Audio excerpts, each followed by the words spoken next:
Her name was Dani Sokol. 4 years on the returns line of a 9-story building in Milwaukee. A building that smells like other people's lunch. Catering carts in the freight elevator.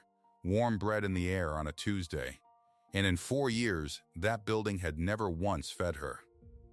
There was a break room on the second floor, if you could call it that. A sink. A microwave with a cracked door. No vending machine, not anymore. 8 months since the remodel pulled the machines out, and the floor plan renamed the room. On the laminated evacuation map bolted to the wall, it still said it plain. Flex space 2B. Flex space. Like the 41 people who worked that shift could eat air. She never complained. That was the thing about Dani. She just organized around it. The nearest food was a gas station 19 minutes round trip, inside a shift that ran 9.5 hours. She asked her supervisor once. Just once. He shrugged and said, "There's a break room, isn't there?" And that was the end of it. 41 people. That was her shift. That was who she looked after. Then one afternoon at 1:40, there was a catering cart parked in the service elevator. Silver trays. White napkins. Enough food for a room of people who'd already gone home for the day. And Dani did something she'd never done before. She looked at the man standing beside that cart, and she asked him a plain question. Cut before his answer. If you've ever worked in a building where the people upstairs eat differently than you do, if you've ever smelled a lunch you weren't invited to, this story is for you. Before we go on, do me a favor. Subscribe, because these are the stories the algorithm buries. And comment what city you're watching from. I want to see how far this one travels. Tell me where you are. Now, let me take you back to the beginning. Dani Sokol worked second shift at Halvorsen Returns and Fulfillment, 3 in the afternoon until midnight. The returns line was the back of the building, the part no customer ever saw. Boxes came down a chute from the dock. Somebody's regret. A coat that didn't fit. A blender still in its foam. A pair of boots worn once and mailed back with the tags cut off and hidden in the toe, which fooled no one, least of all Dani. She was good at it. She had a system. Slit the tape, check the slip, sort the good from the damaged, scan, shelf, or scrap. Her hands knew the work so well she could do it and still watch the whole floor at the same time. And she watched the whole floor, because the whole floor was hers to watch. 41 people. She knew all of them. She knew that Big Tomas had a bad knee and shouldn't be on the ladders. She knew that the new kid, Devin, sent money home to his mother and Gary. She knew whose baby had colic and whose car wouldn't start when it dropped below 0. She was the one who kept the birthday card. A grocery bag card. Folded. Passed down the line hand to hand. Everyone signing when the boss wasn't looking. And Dani collecting $1 here and $2 there for a sheet cake from the store. She had 2 kids of her own. Micah was 9. Rosa was 6. Her mother watched them at night.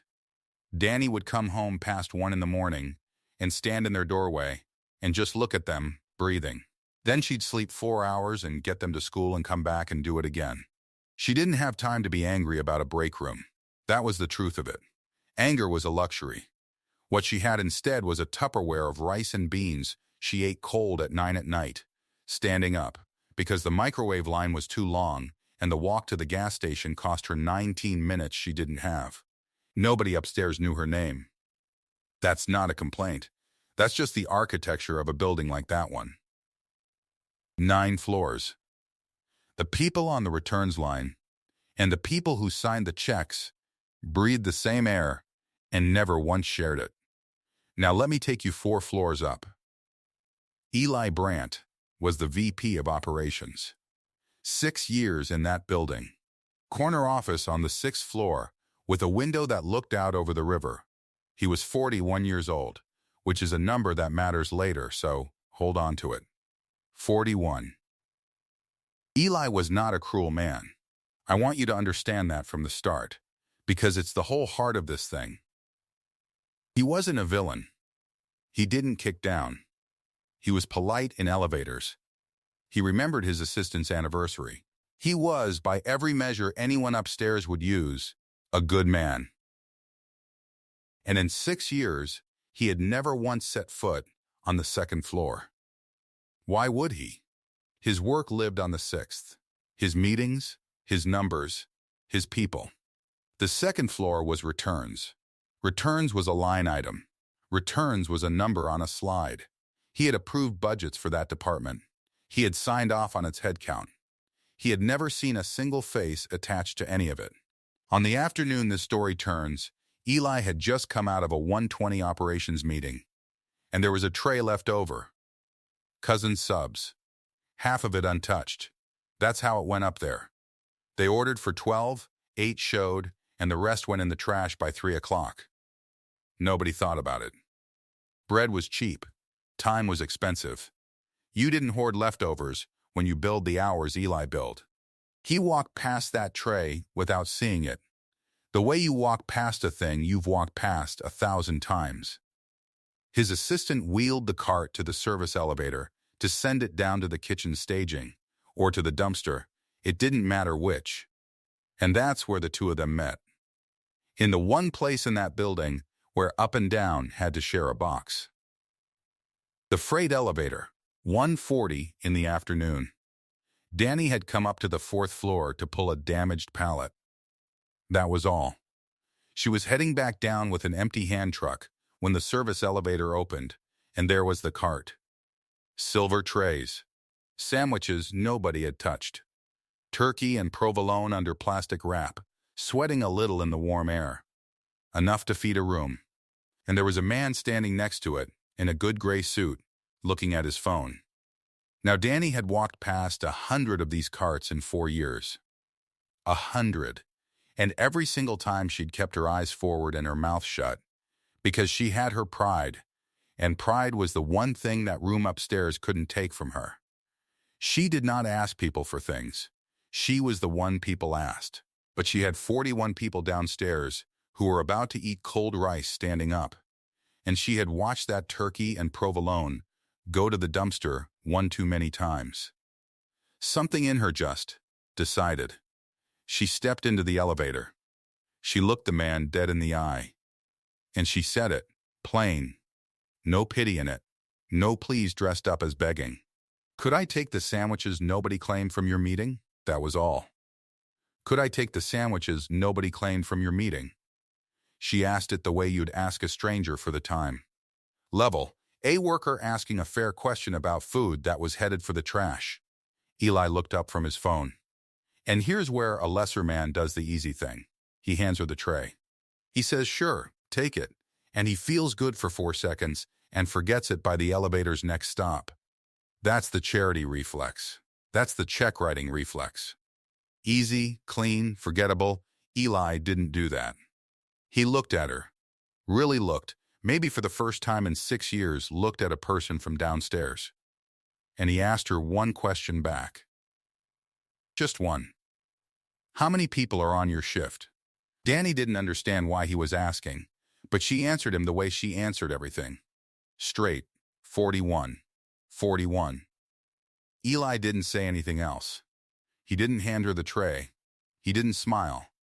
He just nodded, once, slow, like a man doing math behind his eyes. The doors opened on the 2nd floor. Dani got out with her empty hand truck and her turkey sandwich still sitting on that cart, unclaimed, and she thought, well, that's that. Rich man, weird question, nothing. She was wrong. She was so wrong. The next evening at 6:30, a delivery came to the dock.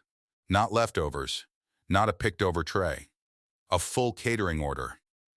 Panera box lunches stacked on a rolling cart. Sandwiches and chips and cookies and cold sodas beaded with condensation. Enough for 41 people. Exactly 41. The dock guy Reggie signed for it because he had no idea what else to do. He called Dani over. You order this? On what money? She said. They stood there and looked at it. 41 lunches. Nobody had ordered it. Nobody claimed it. And when Dani picked up the delivery slip to look for a name, to look for anything, she found the strangest thing. The line that said authorized by was blank, not smudged, not torn. Blank. Somebody had paid for 41 dinners and left no name anywhere on the paper. No purchase order she could read. No signature. A gift from nobody to 41 people, appearing on a dock at 6:30, like it had fallen out of the sky. Now hold that image, because I want you to see the next one clean. 6:30 in the evening. The corporate floors above them are going dark, one by one, the last of the suits heading to their cars in the heated garage. And down on the second floor, on the packing tables where an hour ago they'd been stacking return toasters, 41 people are sitting around Panera trays under the fluorescent lights. You have to understand what that looked like. These were people who ate cold food standing up, people who counted out 19 minutes for a gas station burrito. And now here was hot bread and cold soda and cookies, laid out on the same tables where they broke their backs, while the entire building above them sat empty and dark. The reactions split, the way they always do. Some were just grateful. Devin, the new kid, ate 2 whole sandwiches and looked like he might cry and didn't. Big Tomas said grace over a bag of chips, out loud, and nobody laughed. A woman named Cheryl wrapped a second sandwich in a napkin and put it in her bag for her son, and dared anyone to say a word about it. Nobody did. Some were suspicious, because when you have nothing, a gift feels like a trap. Nobody does this for free, said a man named Petey. Somebody's going to want something. You watch. And then the supervisor came down. The same one who'd said there's a break room, isn't there? He stood at the edge of all that food with his hands on his hips, like he'd caught them stealing. Who ordered this? He said. Who's paying for this? Because I'm telling you right now, if this comes out of a department budget, somebody is getting written up. Nobody answered him, because nobody knew. Dani stood at the end of the table with a sandwich she hadn't touched, watching her 41 people eat like people for the first time in 8 months, and she watched that supervisor's face. And she felt something turn over in her chest that she didn't have a word for yet. Because the whole architecture of that building was standing right there in one frame. The dark floors above, the bright table below, the food that appeared from nowhere, and the man in the middle demanding to know who to punish for it. She didn't say anything. She just picked up the delivery slip again, quietly, and folded it, and put it in her pocket, the one with the blank line. Because she'd decided she was going to find out who did this. And she did. It took her about 3 weeks. Every evening the order came, same time, 6:30, 41 lunches, and every evening the slip came blank. Authorized by, nothing, but catering companies leave a paper trail even when a person doesn't. And on the 3rd week, the driver left more than the food. He left a vendor invoice on the cart. A real one, the kind that goes back to accounting. And on that invoice, tiny, in the corner, was a cost center code. Dani knew that building's codes. 4 years of returns paperwork will teach you that. She knew which numbers meant which floors. And this one routed up, past the 2nd floor, past the 3rd and the 4th. It routed to the 6th. The 6th floor. Operations. And she stood there on the dock with that invoice in her cold hands, and she remembered a man in a gray suit in a freight elevator who hadn't handed her a tray, who'd asked her one question instead. How many people are on your shift? 41. She understood it then. Not his name, not yet. But she understood the shape of him. Somebody up on 6 had asked how many, and heard 41, and then made 41 dinners appear every single night with no name on them. And here's what tells you who Dani Sokol is. She told no one. Not Reggie. Not the shift. Not the supervisor who wanted somebody to blame. She folded the invoice up with the blank slip in her pocket, and she kept the secret. Because she understood something about the man on 6, without ever having heard him speak more than 9 words. He didn't want to be seen doing it. And she wasn't going to be the one to see him. That was the first thread of trust between two people who had not had a conversation. The blank line had a face now, but only she could see it. And then the order started to change. It wasn't just 41 lunches anymore, the same every night. It started to read them, to read the shift. The week the cold snapped, the week Milwaukee dropped to 9 degrees and the wind came off the lake like a blade, the order came as soup. Hot soup, in insulated containers, the night the heating on the dock was fighting a losing battle. Nobody had asked for soup. It just came. The exact night a person would want it. The night after Big Tomas had back surgery, and everybody was short-handed and worn to the bone covering his station, the portions came bigger.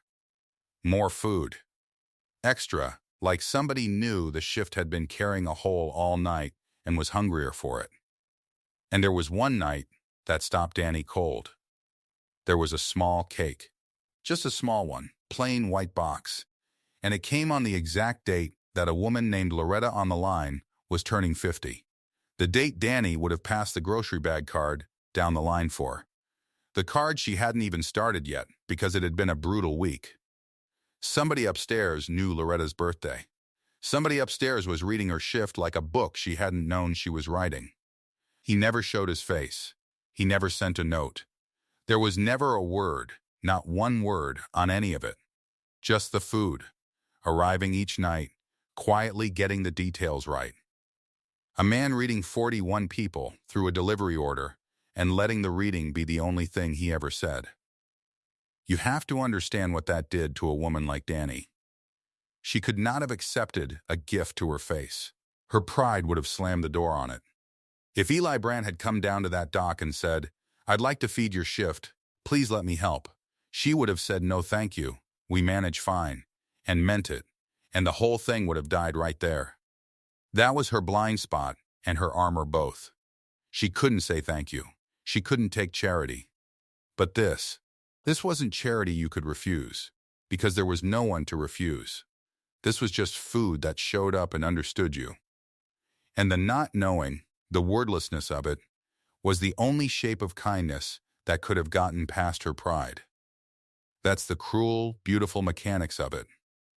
The only way in was silence. There was another man on that dock who saw all of this happening.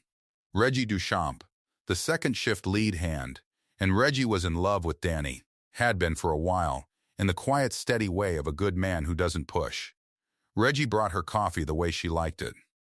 Reggie fixed her hand truck when the wheel went bad and never mentioned it. Reggie was safe and present and there and everything a sensible woman is supposed to want. And Reggie watched those trays come in every night with no name on them, and watched Dani go quiet and thoughtful over a blank delivery slip, and something in him understood, before he could have told you the words, that he was already losing to a man who had never even shown up. There was a second time in the freight elevator. Middle of the year by then. Months of this. Dani got in with an empty cart, heading up, and the doors had almost closed when a hand caught them and Eli Brandt stepped in. Gray suit. Same as before. And for the length of one elevator ride, 3 floors, less than 90 seconds, the two of them stood in that box together, and the whole year hung in the air between them. Unspoken. She knew. He didn't know she knew. She had the invoice in a drawer at home, with the cost center code that pointed at him like a finger. She could have said anything. She could have said thank you, finally, after a year of it. She could have said, "I know it's you." She could have said why. She said none of that. What she said, looking straight ahead at the doors, was 5 words. The guys liked the soup. That's all. The guys liked the soup. She didn't turn her head. She let him decide what it meant. And Eli, who had spent a year saying nothing, who had built his whole quiet architecture on never being seen, Eli looked at the doors too, and after a moment, he said one word back. Good. Just good. The doors opened on her floor. She pushed her cart out. And that was the entire conversation. Two people, a year of dinners, a fortune spent, and all they could give each other out loud was the guys liked the soup. And good. I told you it would be devastating. It's the least romantic exchange you'll ever hear, and it's the most, because everything real was underneath it and neither of them could touch it.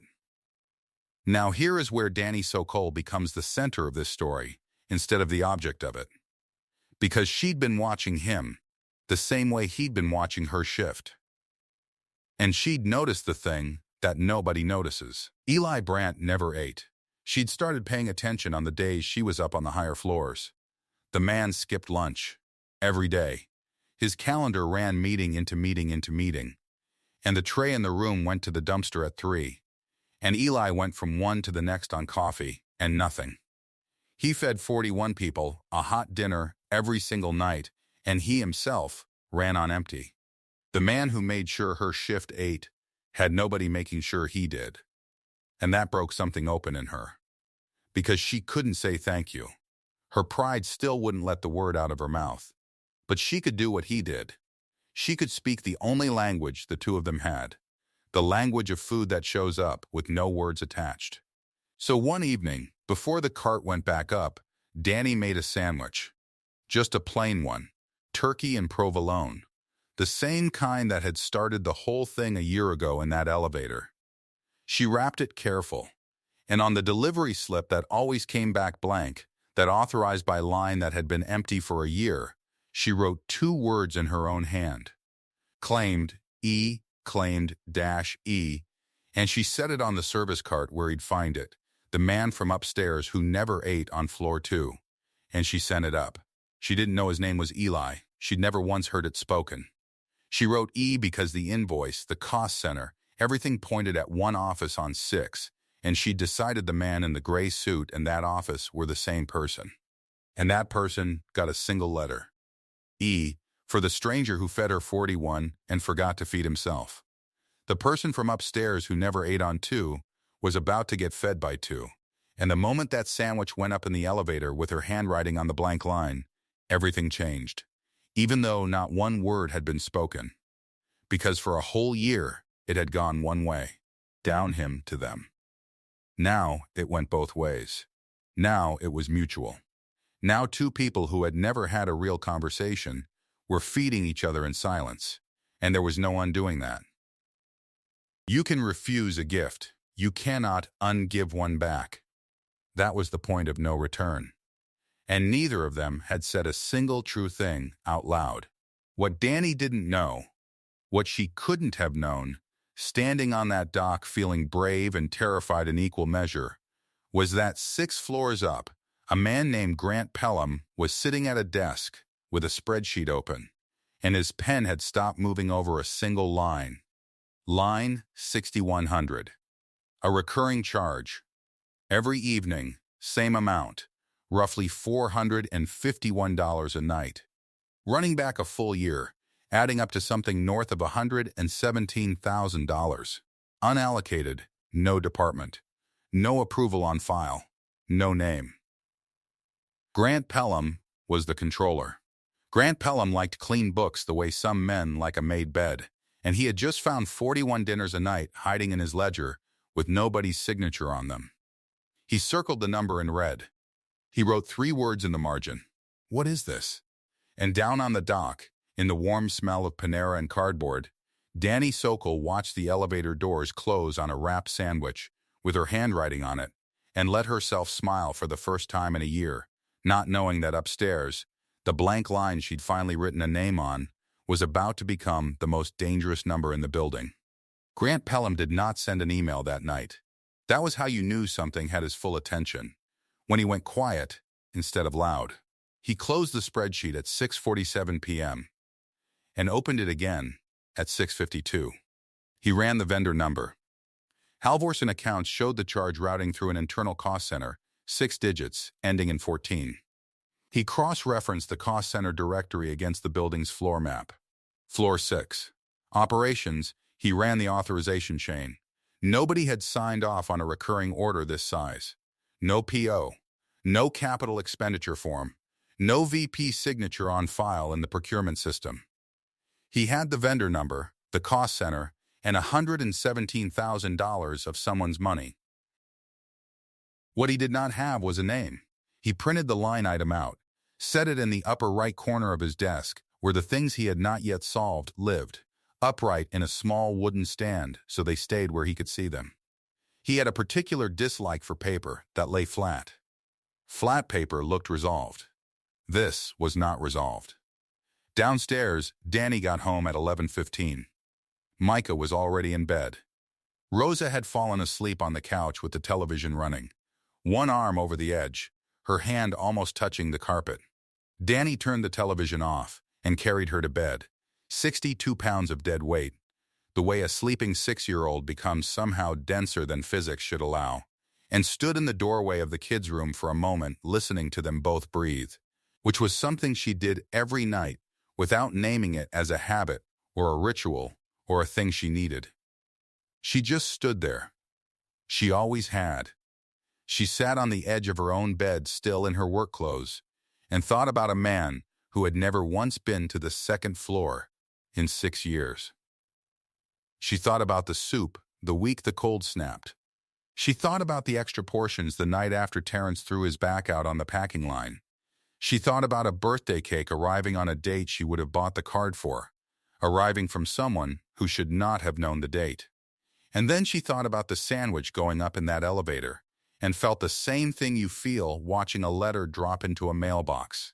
That specific, quiet, irreversible sound. It was done. She changed her clothes. She set her alarm for 5:45. She did not sleep for a long time. 3 days later, the wooden stand on Grant Pelham's desk still held the printout of line 6100. He had not removed it. He had not resolved it. He had added to it a second sheet, clipped behind the first, a 4-month summary, night by night, with the amounts circled in a column on the right side. The total had gone from something he might have overlooked to something that had a comma in the middle of it, and another one after that. He wrote an email to Sandra Voss. The subject line said only, "Line item, need 15 men." Sandra Voss wrote back in 4 minutes. She said she could do Thursday. She said she had something she wanted to raise too, and maybe it was the same thing. It was not the same thing. But it was the same man. Grant Pelham did not know that yet. He knew a number. He knew that $451 a night, repeated across the calendar, had become $117,000, and that $117,000 had left the building with no name attached to it. That was the part that kept him at his desk after the lights on his floor went to motion sensor dark. Not the size. The blank. He was not a cruel man. Understand that. He was a man who liked columns that added up. And this one did not.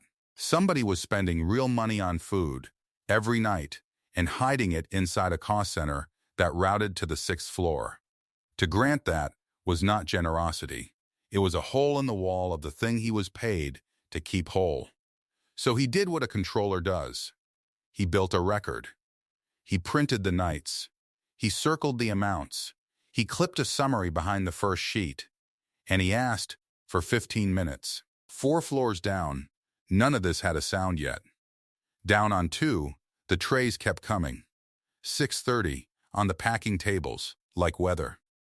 The soup had come and gone. The cold had broken. Big Tomas was back from his surgery, moving slow, sitting more than the job wanted him to, and one night there had been a softer meal waiting, something you could eat without your whole body having to help. Nobody said the order knew about Tomas's knee. But the order knew about Tomas's knee. Dani watched all of it and said nothing. That was the arrangement now. She had sent the sandwich up. He had let it be sent. Somewhere above her a man she had a first initial for was eating 1 meal a day less than he should, and she had made it 1 meal more, once, on purpose. That was the whole conversation. It was enough to carry. Reggie noticed her watching the elevator. He did not say the thing he wanted to say. Reggie Deschamps was too decent for that, and too smart. He saw where her attention went at 6:30. He saw that she had stopped complaining about the flex space sign the way you stop picking at a thing you've decided to live beside. He brought her coffee the way he always had. He held the returns cart when her hands were full. He was the man who was there, and he knew what it was to be the man who was there while a woman's eyes go up a shaft to a floor she's never stood on. He said, one night, "You ever find out who it is?" Dani kept her hands moving on the line. "No," she said. It was the first time she had lied to him. He heard it. He let it go. That was Reggie all over. Upstairs, the two faces of the rules turned toward each other. The Thursday meeting was quiet and short, and it changed everything. Grant Pelham laid the sheets on the table. Sandra Voss laid down what had reached her. A whisper, nothing more. The kind of thing HR is built to catch. A name from second shift. A VP food, people had started to say a shape of a sentence. And the shape was ugly even when the facts were clean. "So it's the same number," Sandra said, looking at the circled column. "It's the same number," Grant said. Neither of them wanted a scandal. That is the part people get wrong about the rules when the rules wear a face. They were not hunting anyone. Sandra Voss did not want a story. Grant Pelham did not want a villain. They wanted the hole closed, and the whisper ended. And the cleanest way to do both was to make the man on the 6th floor stand up in a room and account for a line item. So the line item got flagged. Formally, suspended pending justification. A meeting was put on the calendar for the following week. 11 people, the projector, the number on the wall. And Sandra scheduled her own quieter thing. A conversation. That word again. The one that means the temperature has changed. Here is what Grant and Sandra did not know, and what you should know now, because it is the floor under all of it. 6 years back, when Eli Brandt was newer to the 6th floor and eager to prove he could find $1, there had been a remodel of the 2nd floor. A drawing had crossed his desk.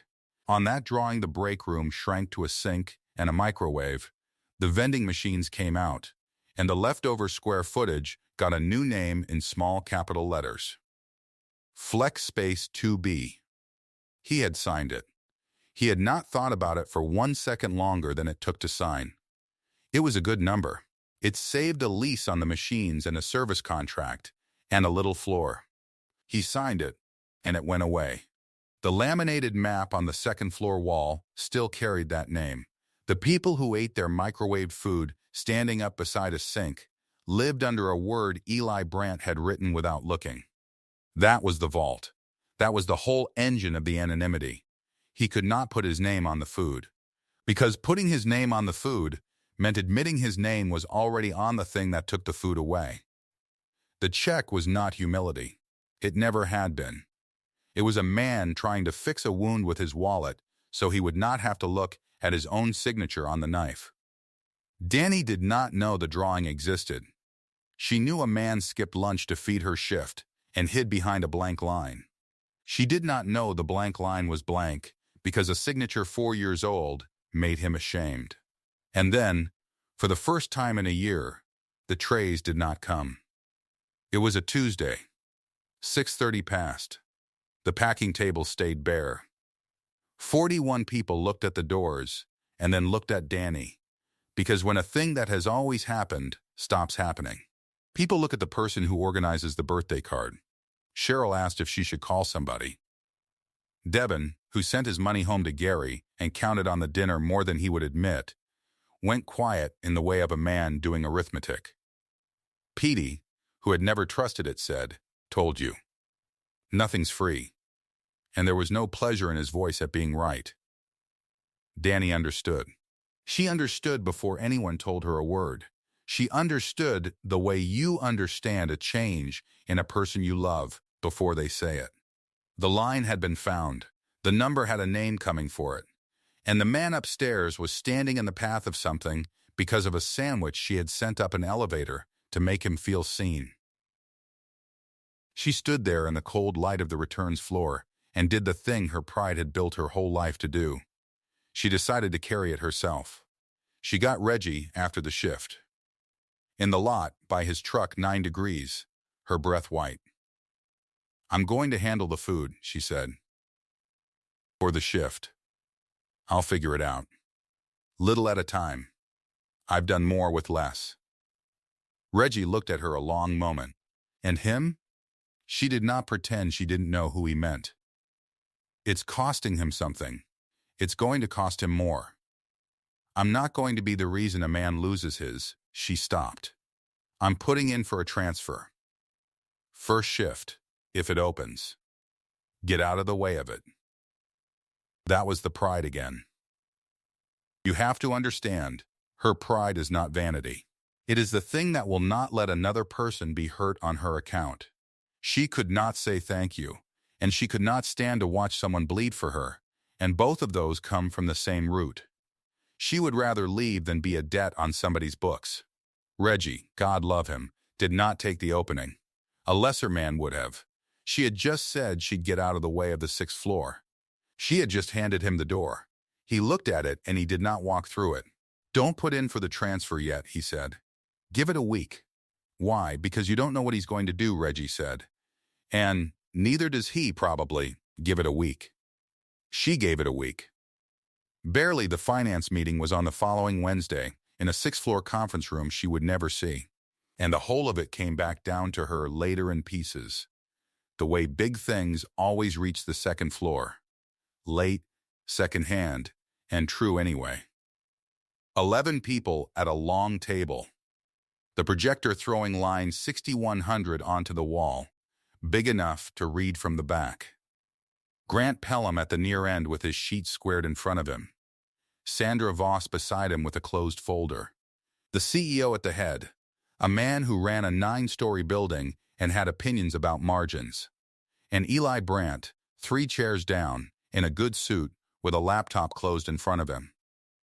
Pelham did not grandstand. That was not his way. He put the number on the wall and he said, plainly, I need someone to tell me what this is. It's an unallocated recurring charge. It routes to a cost center on this floor. There's no authorization on file. It's $117,000 across the year. He set his pen down, level, parallel to the sheets. I'd like a name on it. For a moment, nobody moved. And in that moment, Eli Brandt understood that the whole architecture of his year, the blank line, the silence, the check that let him fix a thing without being seen to have broken it, had come to the exact place it was always going to come. There was no elevator to send this up. There was no cart to leave it on. He stood up. He opened the laptop.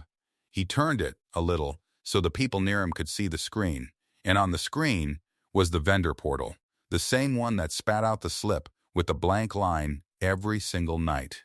He clicked into the standing order. He found the field. Authorized by. Empty for a year. Empty on purpose. Empty because a signature was the one thing he could not spend. He typed his name. And then he said it to the room. Not loud. He did not need loud. The number was on the wall, doing the work. That line is dinner, he said, for 41 people who work in this building and cannot eat in it. There's no break room on the 2nd floor. There's a sink and a microwave and a sign on the wall that calls the rest of it flex space. He paused. I know what the sign says because I signed the drawing that put it there 6 years ago. I took the machines out to save a lease. I called it flex space so it would sound like a plan instead of a room I'd emptied. You could hear the building. That kind of quiet. I've paid for that food out of my own money for a year, Eli said. Anonymously, because I did not want anyone to know it was the same man.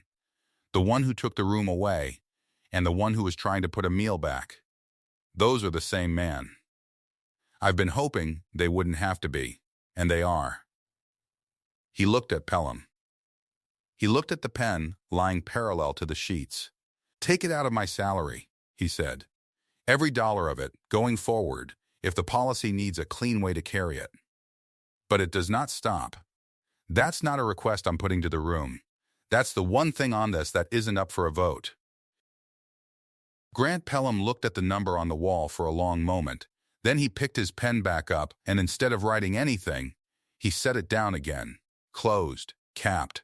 The small motion of a man deciding a column had just added up after all, in a way his ledger didn't have a box for. Then I need a real authorization, he said quiet, so it stops being a hole and starts being a line. It was the closest a controller comes to mercy. He was not surrendering the rule. He was offering the man a legal way to keep doing the thing. Sandra Voss closed her folder. She had come in with a whisper to run down and a risk to manage, and she had watched the risk stand up and name itself before she had to. She closed the folder the way you close a book you've decided not to read aloud. If it's institutionalized, she said, and if you recuse yourself from anything touching that shift's reporting line, the exposure goes away. It becomes a benefit. Benefits I know how to carry. She was not being kind. Exactly. She was being honest, which in that room was the same thing. And then the CEO spoke. He had been quiet the whole time. A man doing his own arithmetic. And his was not about dollars. 6 years, he said. He was not angry. That was the thing that landed. He was almost gentle, and gentle from that chair was heavier than shouting. You've been in this building 6 years, Eli, and in a year of paying for these people's dinner every single night, you never went down there. Not once. Not to see them eat. Not to see the room. Eli did not reach for anything. No defense. You could watch him decide not to. No, he said. That was the point I was missing. That was the meeting. That is how it actually went. In a room she would never stand in. Decided by faces she would never see. Over a number that started the night, she asked a stranger for the sandwiches nobody claimed. But Eli Brandt did not let the meeting be the whole answer. This is the part that matters. This is the part that makes him worth the year. A purchase order is a clean thing. You sign it, the food keeps coming, the exposure closes, everyone goes back to their columns. He could have stopped there and called it fixed. A lot of men would have. The check was always the easy language for him. He knew that about himself now, and knowing it was the only thing that made the next move honest. He bought the machines back. The vending machines. The real ones. The cheap, obvious, 4 years overdue answer he had owed the second floor since the day he signed them out of it. He did not do it instead of the food. He did it alongside the food. He signed the standing catering order into a permanent second shift line, a real benefit, on the books, with a name on it at last, and he put the machines back in the room they came out of. He said it to Pelham afterward, in the hallway, and it got down to 2 the way everything did. The machines were always the cheap answer, Eli said. I could have done that on day 1, and never thought about any of them again. That's what a check is for, so you don't have to look. He shook his head. The year was me learning to look. I'm not going to pretend the year was the plan. But I'm not going to undo it. Either. They get both. The room back. And the meal that taught me they were people, while I was too much of a coward to knock on their floor. The man who bought the machines and the man who fed them by hand were the same man.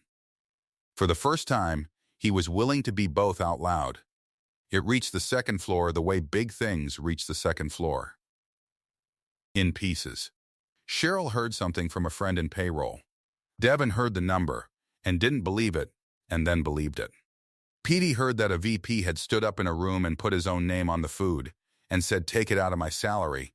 And Petey, who had spent a year insisting nothing was free, got very quiet, because it turned out something had been almost free, and the price had been one man's pride, paid upstairs where nobody could see it. Dani heard it last, which was right, because she was the one who had known the most all along. She did not put in for the transfer. Then, on a Thursday, at 1:40 in the afternoon, the service elevator on the second floor opened, and Eli Brandt stepped out of it. He had never done that. 6 years. He came out with nothing in his hands. No cart, no tray, no check. Just a man on a floor he had emptied, and finally come down to stand on. The returns line saw him before Dani did. 41 people who had whispered his story to each other for a week when still at their stations. The man from upstairs was on their floor. In his good suit, at their eye level, on their concrete. He found her at the line. She had her gloves on. Her hands stopped. They had never spoken more than a sentence to each other. A year of it, and it added up to less than a minute of words. This was the longest they would ever talk, and it lasted about 90 seconds, and half of it was nothing. "I owe you a room," he said. "You'll have the machines back next week. And the food stays. It's on the books now. It's got my name on it." Dani looked at him. All the things her pride had never let her say were standing in her throat, and she still could not say the big one. So she said the small one, which was the same one, if you knew her. "The guys like the soup," she said. Eli almost smiled. He knew what that sentence was. He had gotten one just like it in an elevator months ago, and he had answered it with one word. And the whole courtship had lived inside that kind of understatement, because neither of them could survive the plain version. "I've recused myself from your reporting line," he said. "On the record. So this is allowed. So nobody can make it into something it's..." He stopped. "Started again, plainer. So it's clean. You're not a line item to anybody. Not to me either. I want to be clear about that part." "I know what you are," she said. "You never ate. A whole year. You skipped lunch so your shift could eat, and you thought nobody was counting." She held his eyes. "I was counting." That was the closest either of them ever came to saying it. Off to the side, at the end of the line, Reggie Duchamp watched. And this is where a lesser story would humiliate him, and this one does not. Reggie had spent a year being the man who was there. He had held the cart and brought the coffee and lied for her once, and told her to give it a week when he could have told her to give it to him instead. He looked at Dani, and he looked at the man from the 6th floor standing on their floor at last, and he understood the whole shape of it. Dani glanced at him. Just a flick of the eyes, asking, without a word, some permission she did not owe him, and gave him the dignity of anyway. Reggie tipped his head. "Once. Go on," he said. It cost him everything, and he said it like it cost him nothing, which is the most a decent man can do, and he was the most decent man on that floor. Dani would remember that he was the one who said it. She would make sure, in the years after, that everyone knew Reggie Duchamp was the one who said go on. That was his to keep. She took off her gloves. About a year later, the 2nd floor break room had machines in it again. Real ones, humming in the corner, cold drinks and the sad sandwiches nobody buys, and the good chips everybody does. The laminated map on the wall had been redone. It did not say Flex Space 2B anymore. It said break room. Somebody, and nobody ever admitted who, had drawn a small line under the word in permanent marker, the way you underline a thing you fought for. And the food still came. 6:30, on the packing tables, 41 dinners a night, and the slip that came with it was not blank. On the Authorized By line, every single night, there was a name. The shift ate together at the tables the way they always had, except now it was theirs by right, instead of by mystery. Big Tomas, slower on the knee, but standing on it. Devin, still sending money to Gary, eating first now, unashamed. Cheryl, saving the second sandwich for her boy, which nobody had ever told her to stop doing, and nobody ever would. Loretta, whose birthday cake had started half of it. Petey, who ate his dinner every night and had finally stopped saying nothing was free, because he had watched with his own eyes exactly what it had cost and who had paid it. And at one of the tables, for the first time, Dani Sokol and Eli Brandt sat down to eat at the same time, on the same floor, off the same order. The first shared meal, a whole year of a courtship that had lived in blank lines and one-word answers and food going up and down an elevator, and it finally came to rest as the plainest thing in the world. 2 people at a table. Eating, nothing withheld, nothing hidden. The containment of a year let all the way out into one ordinary supper on a concrete floor that smelled, still, of other people's catering, except now some of it was theirs. Word came down that day, the way word did. Grant Pelham had said something in a hallway upstairs. Somebody carried it to 2. The line's still on my books. Pelham had said. A controller to the end. It was not a complaint. Coming from him, it was close to affection. And Eli, when they told him, said the only thing there was to say, keep it there. So here is what it comes to. If a story like this comes to anything. She asked for what a meeting threw away. That was all. A tired woman at an elevator, asking a stranger for the sandwiches nobody claimed, plain, no pity, no bending.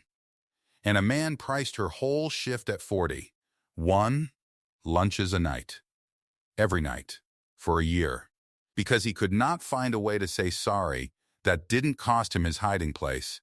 And then, at the end, he found one, and it cost him the hiding place, and he paid it. The blank line finally carries a name. That is the whole of it. A room got its machines back, a shift got its dinner made permanent, and a man learned that a check is what you write when you don't want to look. And looking is the only thing that was ever worth anything. If you've ever worked in a building where the people upstairs eat differently, I hope somebody comes down your elevator someday. And if they don't, I hope you're the one who asks anyway. Comment the city you're watching from. I want to see how far this one traveled.